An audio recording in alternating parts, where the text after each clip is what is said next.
Hi there, and welcome to my channel. I am starting a channel around mopeds, as you can see. Um, Starting this channel to start out, just trying it out, see how it goes, and just to video blog my progress on this Moped King Caddy turning into a Dirtped. If you want to follow and subscribe, that's totally up to you. I have no obligations otherwise.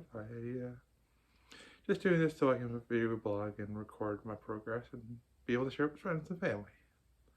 I'm glad if you decide to follow this along the way, and yeah. So the plan for the engine, because the Caddy engine is very underpowered, we have a few options we're looking at here. We gotta go with an A35, an E50, or a solo engine. I am in the talks with both someone with an A35 and a person with a solo engine, and the plan is to either go with the solo engine because it's belt drive and I can just quickly adapt it to the belt system on the Moped, or I can totally swap it out and do a just direct chain drive system with the A35. I haven't fully decided which I'm going to go with yet, but it really depends on who comes back to me first. Without further ado, let me introduce you to the 1974 Moped King Caddy that I plan on using for this build. As you can see here, we have a 1974 Moped King Caddy. The paint is well worn. It has an external coil, like most mopeds do of the era. The reason why we're swapping out the engine, not only because it's lower horsepower, but also because I messed up the crankshaft and sheared off the threads on the crankshaft, making it so we can't put the nut on to hold the clutch in place.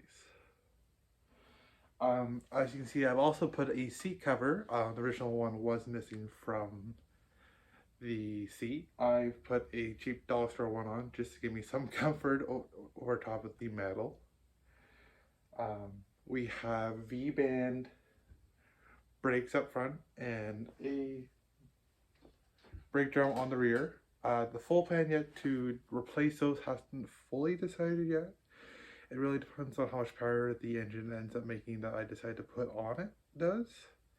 But the front brakes I definitely plan on replacing at some point, just something much more capable of stopping.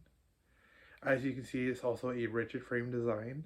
There is no suspension on this except for my spine. As you can see, it is currently belt drive. And with that, the solo engine will more or less be a pretty easy swap on. There shouldn't be a whole lot of fabrication to do with that.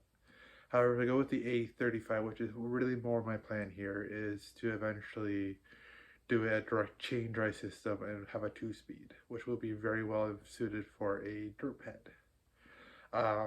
I will have to try some riding on it first, but I do plan to also add a bar here that goes from the seat to the front forks. Just add some more rigidity. This bike is very light and, as you can probably tell, is very cheaply made for the era. It was built in 1974, is my guess, by the headlight and the engine numbers. These were imported into Canada from France and was sold at Canadian Tire like places. So that should give you a rough estimate about what their quality is. You can also probably guess that I've done some engine work to this engine already. It has an aftermarket intake that I custom built and was designing to fit a Shaw style carburetor. I was hoping to bump up the horsepower and the speed of the stock engine before I did all this. Stock speed on this particular bike was only 33 kilometers an hour, which is well below what mopeds were restricted to at the time. They were restricted to 50 kilometers an hour. However, this one was very much even detuned from that. So guys, with that being said, let's strip down this engine system and strip off the wiring that's unneeded for this build. We will start with removing the engine and belt system. From there, I'll probably remove the pedals just so I can know what I need to do on the pulley system. And I'll also look at the rear wheel sprocket to see how worn out they are and if they need to be replaced. The front wheel I've already removed the tire off of. It was all very dry rotted, and the rear tire is not much better.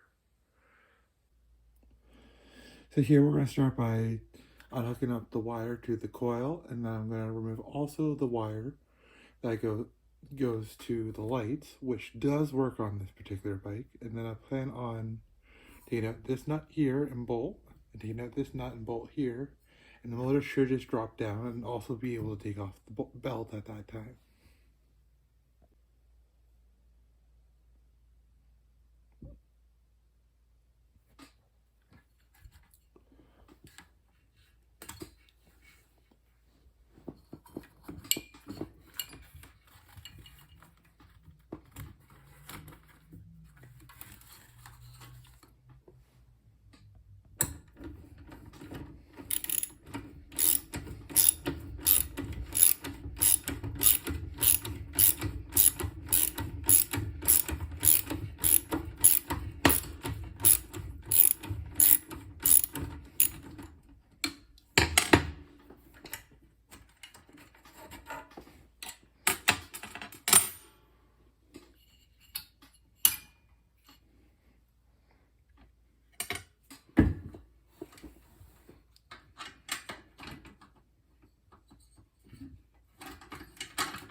On that.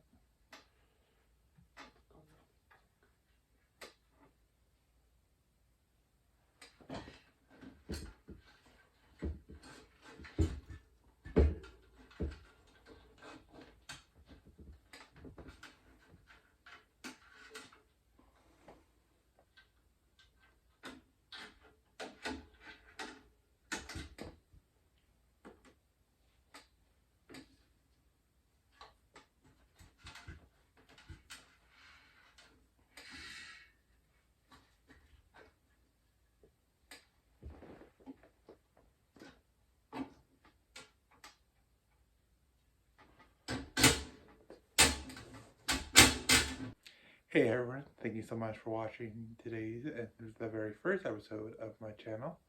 I'd love to hear for suggestions of what you'd like to see in future content, and we'll hear from you shortly. Bye for now.